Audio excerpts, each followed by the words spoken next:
जब मैंने सीजेपी के ऊपर अपनी रिसर्च की तो मुझे बहुत चौंकाने वाली बात पता चली।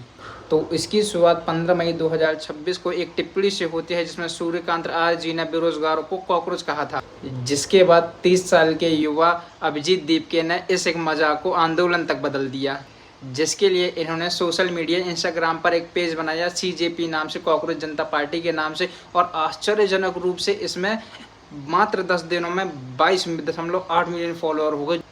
10 दिन में 22.8 मिलियन फॉलोअर, जो कि अपने आप में एक बहुत बड़ा रिकॉर्ड है।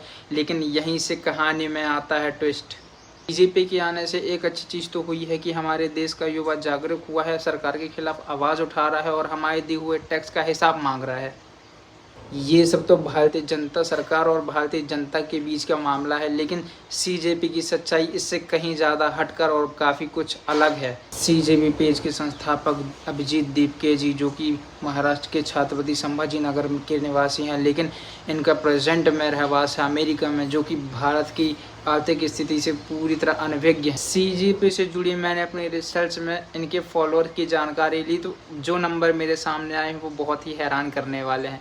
ऐसा मैं इसलिए बोल रहा हूँ क्योंकि सीजेपी से जुड़े 49% फॉलोअर पाकिस्तानी है, 14% फॉलोअर इनके बांग्लादेशी हैं, 3% फॉलोअर इनके सऊदी अरब के हैं और इंडियन ऑडियंस है मात्र 9%। चूँकि ज़्यादातर सपोर्टर्स इनके मुस्लिम हैं, लेकिन हम इंडियंस इतना क्यों भड़के हुए हैं, सोचने वाली बात यह है। इसका सबसे बड़ा मुख्य कारण है बेरोज़गारी।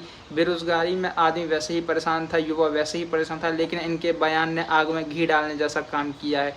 जनता तो फिर भी शांत हो जाती, लेकिन इसमें और बड़ी बात हो गई नीट का पेपर लीक होना, जिसमें हमारे जो युवा थे सालों के मेहनत करके पेपर देने जाने वाले थे, लेकिन एक पेपर लीक ने पूरी जनता में आक्रोश का माहौल पैदा कर दिया। मेरा मोटिव किसी भी पार्टी का विरोध करना नहीं, किसी भी जनता को भड़काना नहीं। मेरा मोटिव था जो रिजल्ट है, जो एक्चुअल वैल्यू है कंटेंट की, जो एक्चुअल ट्रुथ है, वो आपके सामने ला के रखना था। लेकिन अब आप इसको किस फ्लो में लेके जा रहे हैं, किस फ्लो में नहीं लेके जा रहे, that's your fault, that's your problem. मेरा काम था रिसर्च करना, इसको आगे बढ़ाना ना बढ़ाना आपकी रिस्पॉन्सिबिलिटी है। लेकिन एक बात तो है, जितना जल्दी ये चैनल ग्रो कर रहा है, ऐसा ना हो कि हमारे देश में व्यवस्थाएं गड़बड़ा जाएं, क्योंकि हमारे देश की सरकार तो वैसे भी इतनी सक्षम है कि सब कुछ मैनेज कर लेगी। लेकिन सीजेपी के आने से एक बहुत अच्छी चीज़ हुई है, हमारे देश का युवा जागरूक हुआ है, सरकार से सवाल पूछ रहा है, हमारे दिए हुए टैक्स का हिसाब मांग रहा है। जब हम टैक्स दे रहे हैं तो उसका यूज़ कहाँ हो रहा है।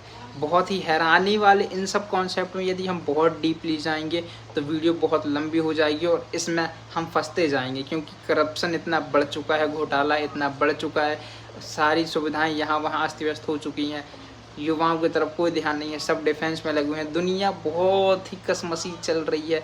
इसके ऊपर अगली वीडियो आएगी, अगली वीडियो होगी हमारे देश में जो फालतू की योजनाएं चल रही हैं जिनकी हमें ज़रूरत भी नहीं है। क्या हमें सच में ज़रूरत है कुछ योजनाओं की या नहीं है? हम खुद ही कंफ्यूज हैं, क्योंकि योजनाएं चल रही हैं हमारे फ़ायदे के लिए चल रही हैं, लेकिन जितना फ़ायदा है उससे कहीं ज़्यादा नुकसान है।